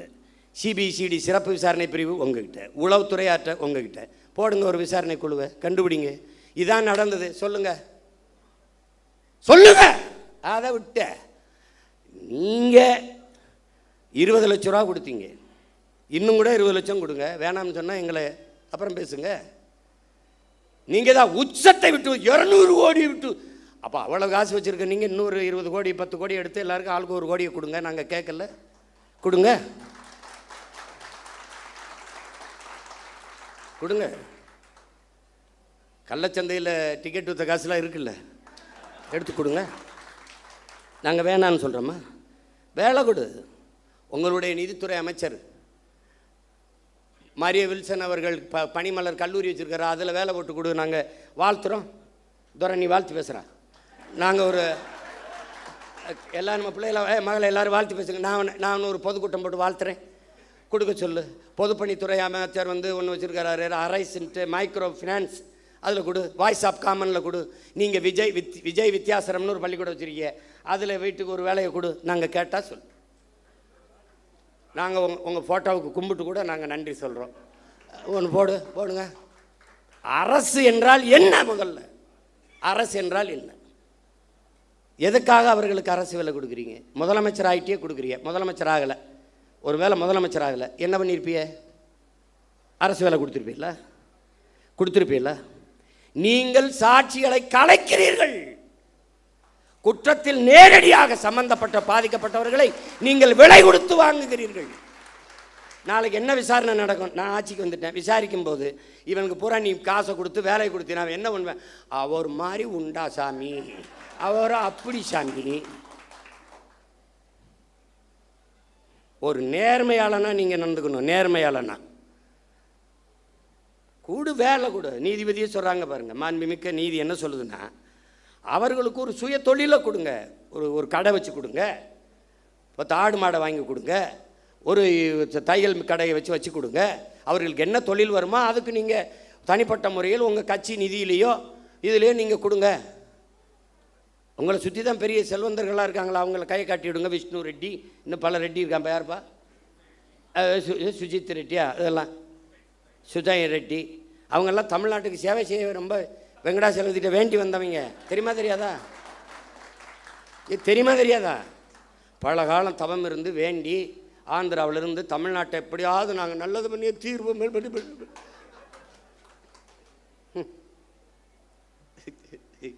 ஐயோ கொடுமை. கடவுளின் குழந்தை என் தம்பிட்டா தான் சொல்றான் பாருங்க. அவர் போகணும்னு நினைச்சாரு, மழை பெஞ்சிருச்சு.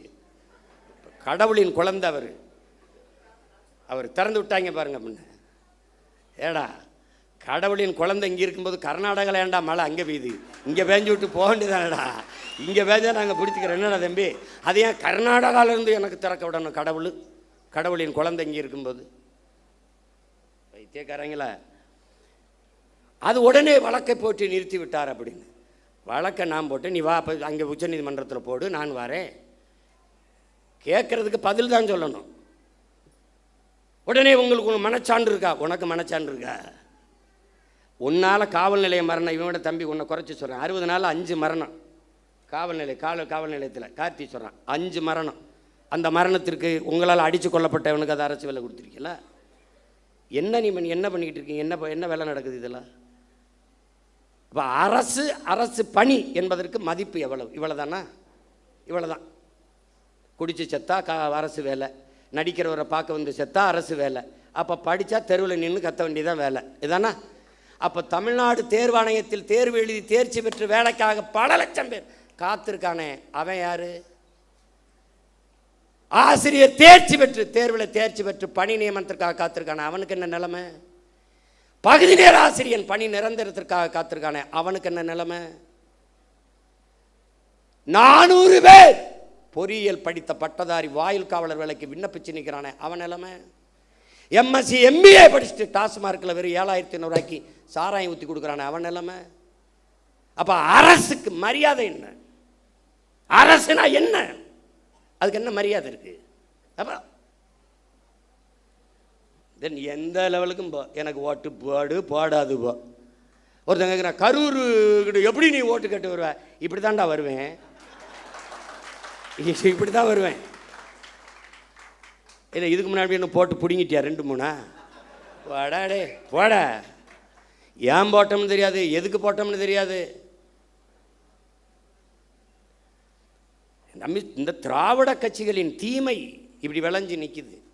அரசியலை கற்பிக்கலை, அரசியல்னா என்னன்னு தெரியல, படிப்பிக்கலை. எந்த மாநிலத்தில் சினிமா இல்லை, எந்த மாநிலத்தில் திரைப்படம் இல்லை? கேரளாவில் இல்லையா? மேற்கு வங்கத்தில் இல்லையா? இல்லை எங்கே இல்லை? மகாராஷ்டிரா இல்லையா? இன்னும் சல்மான் கான் ஷாருக் கானை விட நடிகன், மம்முட்டி மோகன்லாலை விட நடிகன். அவன் நடிகனை பார்ப்பான், தலைவனை பார்ப்பான். பிரேம் நசீர் பெரிய நட்சத்திரம்டா, 500 படம் நடித்தவர்றா, ஆசியாலே 500 படம் நடித்த கலைஞன் அவன். காங்கிரஸ் கட்சியில் இருக்கார், மேடையில் பேசிட்டு இருக்காரு. ஒருத்தன் எந்திரிச்சு கட்டப்படி குடிச்சிட்டு உட்கார சொல்ல பண்ண ஒருத்தர் வந்து, ஹே அவர் எவ்வளோ பெரிய நடிகர் தெரியுமா? அதான் சொல்கிறேன், அதனால தான் சொல்கிறேன், அவரை உட்கார சொல்ல, அவரை பேச சொல்லுன்ட்டான். இங்கே என்ன வேலை புரியுதா அவனுக்கு? அவர் பெரிய நடி, அதனால தான் சொல்கிறேன், அவரை இருக்க சொல்லி இவரை பேச சொல்லுன்ட்டான். இப்போ இங்கே எங்கே ஆரம்பித்தாங்க தெரியுமில்ல? பள்ளி கல்லூரிகளில் அரசியல் பேசக்கூடாதுன்னு தடையை போட்டவன் சினிமாவை பேசக்கூடாதுன்னு தடையை போடல. இறை வழிபாட்டை விமர்சித்த இவர்கள் திரை வழிபாட்டை போற்றிவிட்டார்கள். கடவுளை விமர்சித்த இவர்கள் கதாநாயக வழிபாட்டை போற்றிவிட்டார்கள். அதுதான் சிக்கல். இப்போ வந்தே மனோலாம் முதல் படத்தில் நடிக்கும் போது நாடால வந்த மகராசா பாட்டு போடுறான். இப்போ அடுத்து ஒவ்வொருத்தனா கிளம்பி வருவான்ல. இப்போ தான் நம்ம ஐயனார் அருவா, கற்பனை சாமி அருவாலாம் நமக்கு தேவைப்படுது. அதுக்குள்ளே ஏதாவது ஓட்டை போட்டு நாட்டை காப்பாற்ற பார்க்கணும், வேலையை பார்க்கணும். நம்ம ஒரு உயர்ந்த கனவை கொண்டு நிற்கிறோம் என் உடன் பிறந்தார்களே. இந்த கட்சி சும்மா மற்ற கட்சி மாதிரி கட்சியில் வருவான் போவான் நிற்பான், எதிர்பார்ப்பு ஒன்று இருக்கும், வருவான், அது நிறைவேறலைன்னா போவான். இங்கே ஒன்று கவனிச்சுக்க, நீ ஒன்று விழுந்தால் 9 எழுவும். இது உணர்ச்சி பாவலருடைய கருத்து. ஆனால் இன்று நிலைமை ஒன்று விழுந்தால் 100 ஓர் 1000 எழுவும். அதுதான் நாங்கள் வெட்டி வீழ்த்தப்பட்ட மரத்தின் வேரிலிருந்து மொத்தமாக தலைக்கும் தளிர் போல துளிர்த்து எழுவும். அதுதான் தமிழ் தேசிய அரசியல். தமிழ் தேசியம் என்றால் என் மொழி, என் கலை, என் இலக்கியம், என் பண்பாடு, என் வழிபாடு, என் தொன்று தொட்ட வேளாண்மை, என் காட்டு வளம், என் கனிம வளம், என் நீர் வளம், நில வளம், மலை வளம், மணல் வளம், மண் வளம், எல்லாவற்றையும் காப்பது, எல்லாவற்றையும் காப்பது. பெண்களுக்கான சம உரிமை, சம வாய்ப்பு, தொழில் வளர்ச்சி, பொருளாதார மேம்பாடு, இது எல்லாத்திற்கும் ஒரு அரசியல் இருக்கு. தமிழ் தேசியம் என்பது ஒரு பெரும் அடையாளம், ஒரு தேசிய இனத்தின் பெரும் அரண். அது ஒரு கட்சி அதுக்கு வச்சிருக்க தமிழ் தேசியம் தமிழ் தேசியம் நினச்சிக்கிட்டு கூடாது. இது ஒரு காப்பு அரண். இது ஒரு வேற்றுக்கிரக சொல் மாதிரி தமிழ் தேசியம் பேசுகிறார்கள். இது ஃபாசிசம், இனவெறி, இனவெறி என்று சொல்லுவான். நாம் பேசுறது இன உரிமை அரசியல். அதை எவன் எதிர்க்கிறானோ அவன் தான் இனவெறி அரசியல் பண்ணுறான். நாம் பேசுறது இன உரிமை, இன உரிமை அரசியல். இல்லைன்னா 151 இடத்துல மருத்துவ படிப்பில் மேல் படிப்புக்கு இருக்கிற 151 இடத்த பறி கொடுத்துட்டு இந்த அரசு நிற்கிது. நமக்கு அறிக்கை கொடுத்தா அதுக்கு நம்மளை திட்டுது. அப்போ எப்படி? அது எங்கள் ஐயா பொதுச்செயலாளர் சொல்கிற மாதிரி இந்த மேடையை அரசியலுக்கு இதுக்கான மேடை அல்ல. அதுக்கு இன்னும் காலம் இருக்கு. நாங்கள் காத்திருக்கோம். ஏன்னா எங்கள் ஐயா எங்களுக்கு பாடிவிட்டு போயிருக்கான், மிகுதியான் மிக்கவை செய்தாரை தாண்டம் தகுதியால் வென்று விடல்ங்கிறான். இந்த மாதிரி ஆளுகள்லாம் வருவான். எந்த மாதிரி இப்போ வந்திருக்காங்களே இந்த மாதிரி ஆளுகள். எப்படி? இவன்லாம் யார்? கோட்டு படத்துக்கு பிளாக்ல டிக்கெட் விற்றவே ஜனநாயகன் வரும்போது அமைச்சரவையில் மந்திரியாக இருக்கான். இது என்ன மாற்றம்? ரெவல்யூஷனில் வருது. இதெல்லாம் ரெவல்யூஷன் வருது. இவங்க வரும்போதெல்லாம் அரசியல் புரட்சின்னு வருவான், பொலிட்டிக்கல் ரெவல்யூஷன் வருவான், அப்புறம் பொலிட்டிக்கல் பிஸ்னஸ் ஆயிரும், பொலிட்டிக்கல் சர்வீஸ்னு வருவான், பொலிட்டிக்கல் பிஸ்னஸ் ஆயிரும். இப்போ பூரா பொலிட்டிக்கல் பிஸ்னஸ் தான். இவன் சொல்லிக்கிட்டு இருக்கான் ஊழல் இல்லை ஊழல் இல்லைன்னு எல்லாரும் போயிட்டு இருக்கிறாங்க. ஊழல் இல்லை, லஞ்சம் இல்லை, அரசு அலுவலகங்களுக்கு போங்கள், அரசு அலுவலகங்களுக்கு. ஒரு தலைவன் லஞ்சம் கேட்டால், மக்கள்கிட்ட லஞ்சம் கேட்டால் அந்த அதிகாரி உடனடியாக சஸ்பெண்ட் பண்ண மாட்டேன், ஸ்பாட் டிஸ்மிஸ் பண்ணுவேன்னு சொல்ல முடியல. பணி இடைநீக்கம் இல்லை, நிரந்தர பணி நீக்கம் சொல்ல முடியல. மக்களை நீங்கள் கொடுக்காதீர்கள், அவன் கொடுக்கலாம், அடுத்த கொடுத்து வேலையை சாதிச்சுட்டு போயிடுவான். வாங்கக்கூடாது அப்படின்னு சொல்ல முடியல. கொடுக்காதீங்க, உங்கள் மகன் உங்கள் மகன், அவன் சொல்லுவான் எனக்கு அவர் தான் மகன், நீ கொடுத்தா தான் எழுத்து போடுவேன். யார்? ஐயோ கொடுமையே, என்ன செய்யணும்னு தெரியல. பெக்டல்னு ஒரு நிறுவனம், அவன் பொலிவியாவில் கொச்சப்பம்பான்னு ஒரு நதியில் உங்களுக்கு தெரியும், அதை படிக்கணும். நீர் எழுத்துங்கிற புத்தகத்தை எல்லாம் என் பிள்ளைகள்லாம் படிக்கணும். ஐயா நக்கீரன் எழுதுனது முதல்ல எழுதியிருப்பார், முதல் பக்கத்திலே வருது, அது ரொம்ப உள்ள போக வேண்டியதில்லை. அவன் உலக வங்கியில் 250 கோடி கடனை வாங்குறான் பொலிவியா. அந்த கடனுக்கு ஈடாக அந்த கொச்சப்பம்பா நதி எந்தவன்ட்ட கொடுன்னு ஒரு முதலாளியை கை காட்டுறான். அவன் தான் பெக்டல் நிறுவனம், அவன் பிரான்ஸ்காரன். அந்த நிறுவனத்துக்கு ஒப்பந்தம் கொடுத்தோன்னே நதியை வச்சுக்கிட்டு அவன் என்ன பண்ணுவான், சரியும் கொடுத்துட்றாங்க. தண்ணி எடுக்காதன்றான், குடிக்க எடுக்காத, விவசாயத்துக்கு எடுக்காத, குளிக்க எடுக்காத, நான் தான் தண்ணி தருவேன்ட்டான். அப்புறமா போராட்டம் வெடிக்குது. ஐயோ பிரச்சனைன்னு அரசு கையெழுத்து போட்டு கொடுத்துருச்சா, ஒன்றும் செய்ய முடியல, முழிக்குது. அப்போ வங்கியில் பணி செஞ்ச ஒருத்தன் பதவியை விலகிட்டு பதவி மக்களை திரட்டி போராட ஆரம்பிக்கிறான். பல பேரை சுட்டு கொண்டு தூத்துக்குடி துப்பாக்கி சூடு மாதிரி பெரிய கலவரமான பிறகு அடித்து விரட்டுறாங்க. அங்கேருந்து தப்பிச்சு ஓடி வரான். யார்? இந்த பெக்டல். ஓடி வந்து கடைசியாக எங்கே இறங்கிடுறான்? தமிழ்நாட்டில் கோயம்புத்தூர் பஸ் ஸ்டாண்டில் இறங்கிடுறான். அங்கே என்ன பண்ணுறான்? அவன் பேர் என்னப்பா? சூயஸ். மார்வேடத்தில் இவர் போகிறாரில்ல, அது மாதிரி அவன் ஒரு மார்வேடத்தில் சூயஸ்ன்னு இறங்கிடுறான். அதுக்கு 3150 கோடிக்கு ஒப்பந்தம் கொடுத்து, யாருக்கு? பிரான்ஸ்காரன் சூயஸ் நிறுவனம் தமிழ்நாட்டு மக்களுக்கு தண்ணி கொடுக்கறதுக்கு இந்த அரசுக்கு 3150 கோடி கொடுத்துட்டு, நான் உங்கள் மக்களுக்கு தண்ணி கொடுக்குறேன். எங்கேருந்து? பவானியிலிருந்து. ஏன் நதியிலிருந்து தண்ணி எடுத்து என் மக்களுக்கு கொடுக்க அவன் எனக்கு காசு கொடுத்துட்டு எப்படி? அதை நம்ம போராடி நிறுத்தி வச்சுருந்தோம். அப்போவே கேள்வி கேட்டு சண்டை போட்டேன் நான். அதை பெருமையாக பேசுனது அம்மையார் ஜெயலலிதா, பெருமையாக பேசுனது அன்னைக்கு இருக்கிற அமைச்சர் ஐயா எஸ்பி வேலுமணி அவர்கள். நாம் கேள்வி கேட்டோம். அதை விட்டுட்டு தவிச்ச வாய்க்கு தன் சொந்த மக்களுக்கு தண்ணி எடுத்து கொடுக்குறத தவிர உங்கள் அரசுக்கு என்ன வேலைன்னு, இதுக்கு எதுக்கு இந்த பிரான்ஸ் கம்பெனிக்காரன் சூயஸ்? பதில் இல்லை.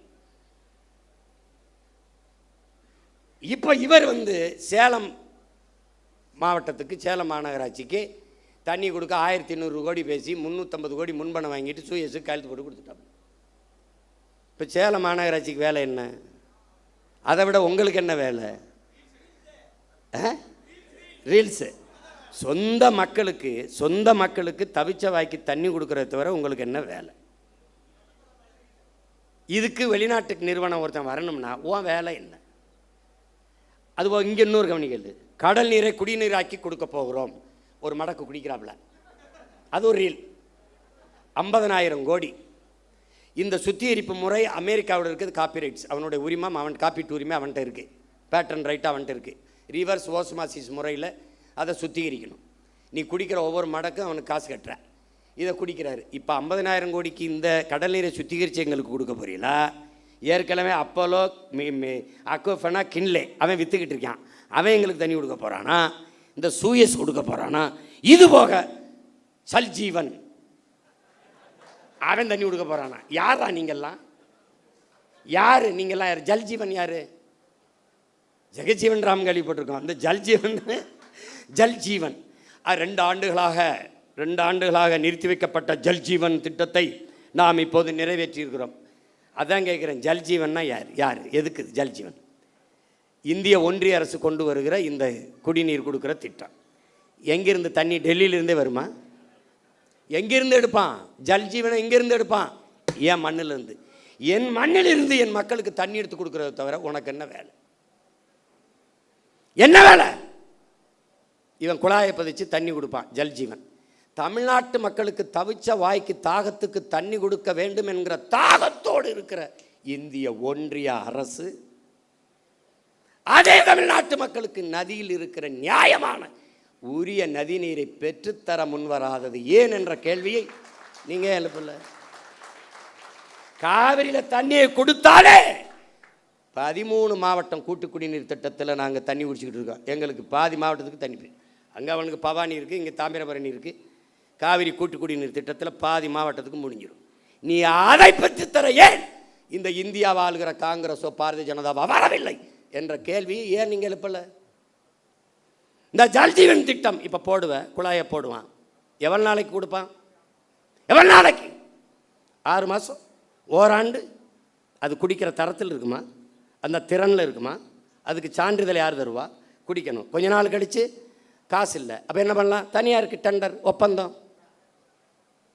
எப்படி? வியாபார விரிவாக்கத்திற்கு ஒவ்வொரு திட்டத்தையும் கொண்டு வந்து நீட்டுகிறார்கள், கையெழுத்து போகிற.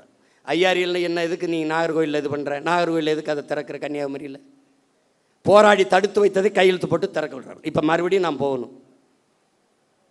கேரள முதல்வர் கடிதம் எழுதுகிறார், எங்களுக்கு கட்டுமான பணிகள் பாதிக்கப்படுகிறது, தடையின்றி மணலை அனுப்ப உதவுங்கள் என்று. எவ்வளவு எப்படி? ஏன்? மானங்கட்ட கூட்டமடா நம்ம. கேரளாவில் மழை இருக்குல்ல, அவருக்கு மணல் தேவை இருக்குல்ல, கற்கள் தேவை இருக்குல்ல, வெட்டிக்க. அதுவும் ஆத்தா மாறுனா இது என் ஆத்தா மாறல, என் தாயின் முளை இல்லையா அது? இதை எப்படி நீ ஏற்புற? இப்ப தெரியுதா எதுக்கு சீமானு நாம் தமிழர் கட்சியின் தேவைன்னு?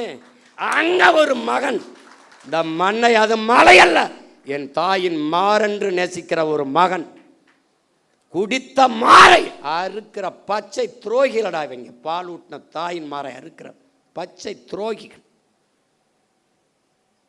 எதையும் நம்மால் உருவாக்கி விட முடியும். மரங்களை வெட்டலாம், நட்டுலாம், நீரை உறிஞ்சி வித்தால் ஜெயிக்கலாம், உலகஞ்சம் ஒழிச்சலாம். அந்த மாதிரி வெற்று வார்த்தை இல்லை, உண்மையிலே ஒழிக்கலாம்.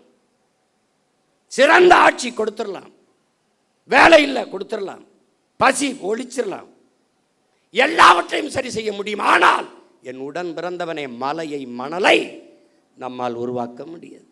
இயற்கையின் அருங்கொடை. எல்லாத்தையும் ஆய்வு செய்கிற முதல்வர் இந்த பள்ளிக்கரணை ஏரிக்குள்ளே இறங்கி நடக்கலாமே, அந்த குப்பைமேட்டில் ஏறி நின்று அப்படி பார்க்கலாமே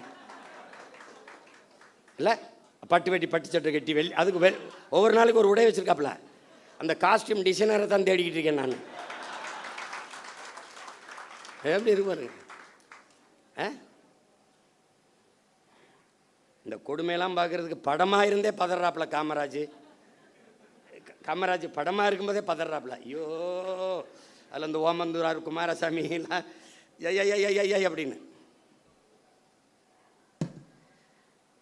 சரி, நமக்கு ஒன்று தான் இருக்குது. நீ எதை பற்றியும் கவலைப்படாத. களமும் காலமும் நம்ம கையில் தான் இருக்குது.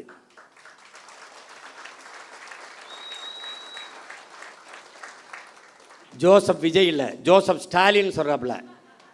என்ன சொல்கிறாப்புல? ஸ்டாலின் அந்த ஸ்டாலினை நினச்சிக்கிருவ, ஜோசப்னா அவரை நினச்சிப்ப.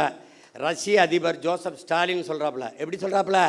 வெல்ல முடியாத படை என்ற ஒன்றே உலக வரலாற்றில் இருந்ததில்லைங்கிறான். இதெல்லாம் அவ்வளோ பெரிய படை இல்லை, இதெல்லாம் ஒரு பம்பரம். சுற்றணுன்னு வேகமாக சுற்றும், எங்கே ஆணி இருக்குன்னே தெரியாது. திடீர்னு கிருகிருன்னு அங்கே போய் டொப்புன்னு விழும். அப்போ நம்ம என்ன பண்ணணும்? ஆக்கரோடு அப்படி நிற்கணும். அப்போ மண்டை சுற்றி அப்படி விழுகும்போது ஒற்றே போட்டு ரெண்டாக பொழக்கணும். இது புரியுதா? புரியுதா? அவருக்கு இருக்குப்ப. இடைத்தேர்தலை எப்போ வைப்பாங்கன்னு நானும் வெறியோடு தான் இருக்கேன். வெறியோடு தான் அவர் வெறி கொலை வெறி கொள்ள வெறின்னு இருக்கேன். ஆமாம், எல்லாம் ஒரு தடவை ஜிம்முக்கு போகிறதுக்கே தினம் மாலை காலை வேலைங்க. அவன் அந்த பயிற்சியாளர் அண்ணன் மாட்டுக்கறி கோழி வேணாம். இப்போ என்னதான் சாப்பிட சொல்கிறேன்? ஐயோ மாட்டுக்கறி அண்ணன் மசூல் பில்ட் பண்ண தானே தேவைப்பட்டு இது பண்ண போட்டு என்னையா பெரிய கொடுமையாக இருக்குது. படாத பாடு பட்டுக்கிட்டு இருக்கேன், கொலவெறியாக இருக்குது. ஒவ்வொரு தடவையும் பண்ணும்போது இவ்வளோ கஷ்டப்பட்டு எனக்கு கராத்தை பயிற்சி கொடுக்கும்போது இந்த இப்படி நின்றுக்கிட்டு 100 பஞ்சடிமா அப்போ அடிச்சுக்கிட்டே இருக்கும்போது இப்படிலாம் கற்றுக்கிட்டு போய் ஒருத்தனை அடிக்கணுமான்னு ஒரு கோபம்லாம் தணிஞ்சிடும். இவ்வளோ கஷ்டப்பட்டு பயிற்சி எடுத்து இந்த வேணை போய் அடிக்கிறதா அப்படின்னு அது மாதிரி வெறியாகிக்கிட்டு இருக்கு. பார்த்து என்ன பண்ணுறேன்னு எனக்கே தெரியாது. உங்களுக்கு புதிதாக இந்த படையில் இணைகிற நீங்கள் கட்சி தொண்டன் என்பதை மறந்துடணும். நீங்கள் ஒரு கட்சியில் இணையலை, நம்மெல்லாம் இணைந்து தமிழ் தேசியனத்திற்கென்று ஒரு அரசியல் படையை உருவாக்குகிறோம்.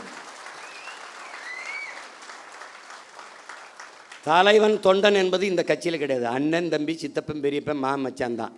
இது தேசிய மக்கள், நமக்குள்ள ஒரே உறவு, தமிழ் தாயின் பிள்ளைகள் நாம். இதை தெளிவாக்கணும். ரெண்டாவது, நீ எங்கே இருக்கியோ அந்த இடம் நம்முடைய கோட்டையாகணும். நீ எங்கே வாக்கு செலுத்துவியோ அந்த வாக்ககம் என்னுடைய இலக்கு, என் வாக்ககத்தில் வெற்றி வாக்கு. அதை நீ முடிவு பண்ணிக்கணும். உனக்கு நாடங்கள் வேலை கிடையாது.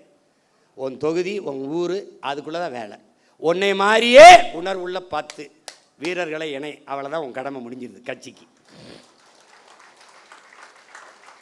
தீக்குச்சி இல்லாமல் தீபங்கள் இல்லை. ஆனால் யார் தீக்குச்சிங்கிறதான் இங்கே பிரச்சனை. ஒரு தீக்குச்சி ஒரு விளக்கை கொளுத்தும், அது அணைஞ்சிரும். ஆனால் அந்த விளக்கை வச்சு 1 லட்சம் விளக்கை கொளுத்த முடியும். இப்போ நீங்கள் கொளுத்துங்க.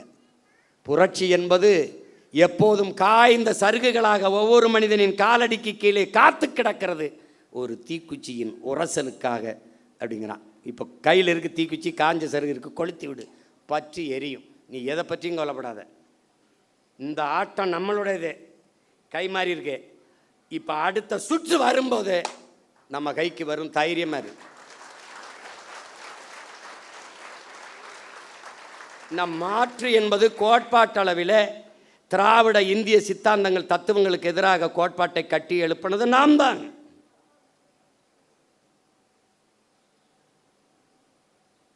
அது விளைந்து அறுவடைக்கு வருகிற போது வேற ஒரு கையில் பலன் போயிடுச்சு. அதை வாக்கு செலுத்திய மக்கள் நெருப்பு சுடும் என்று ஓராண்டு பாடம் நடத்தினாலும் புரியாது. தொட அனுமதிக்கணும். தொட்டால் அதிலிருந்து என்ன நடக்கும்? அவர்கள் சொல்வார்கள் நெருப்பு சுடும் என்று. 60 நாளே ஐயோ அப்பா அதுக்குள்ளே கண்ணை கட்டுதேங்கிறான். என் பங்காளி வடிவேல் சொன்னான், ஐயோ அதுக்குள்ளே கண்ணை கட்டுதேன்னு. இன்னும் 4.5 ஆண்டுகள் இருக்கு. இதுக்கு ஒரே மருந்து தான் என் உடன் பிறந்தவனே, பொறுமை. பொறுமை என்பதும் ஒரு வித போர்தான் என்கிறான் மாசேத்து. பொறுமை என்கிற மரத்தின் வேர் எப்போதும் கசப்பாக இருக்கும், அதன் கனி தித்திப்பாக இருக்கும் என்கிறார் நம் உயிர் தலைவன் மேதகுவே பிரபாகரன் அவர்கள். நீங்கள் சத்தியத்தின் பக்கம் நில்லுங்கள். எனக்கு என் தலைவன் சொன்னதை நான் உங்களுக்கு சொல்கிறேன். நாம் தோற்கலாம், நாம் சாகலாம், சாதாரணமானவர்கள். ஆனால் சத்தியம் தோற்று போனதாக சரித்திரத்தில் செய்தி இல்லை. நாம் சத்தியத்தின் பக்கம் நிற்கிற சத்தியத்தின் மக்கள் உறுதியாக ஒரு நாள் வெல்லுவோம். அப்படிதான் நடக்கும். இது ஒரு விபத்து நடந்திருக்கு.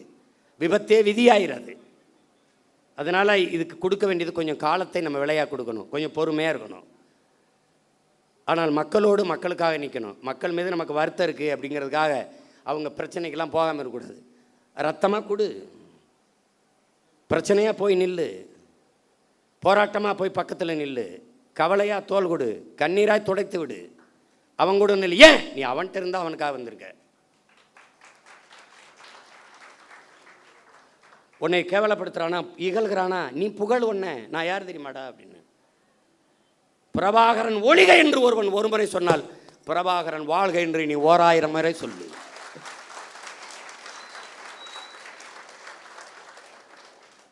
நீ சொல்லு. நம்ம வந்த பிறகுதான் இன்னைக்கு பொதுக்கூட்டத்தை எப்படி நடத்தினோம்னே மற்ற கட்சிகள் கற்றுக்கிட்டு செய்யுது. பார்க்குறீல்ல, எந்த கட்சி வந்தாலும் நாம் தமிழர் கட்சியை கொடையில் பாராட்டுவதற்கு காரணம், நாம் ஒரு முடிவெடுத்தோம். சாதிக்கு ரத்த வரி உண்டு, ரத்தத்திற்கு சாதி வரி கிடையாது. எவனும் மருத்துவமனையில் போய் இந்த சாதி ரத்தம் இருந்தால் எனக்கு ஏற்றுங்கன்னு சொல்கிறதில்ல, ரத்தம் கொடுங்க தான்.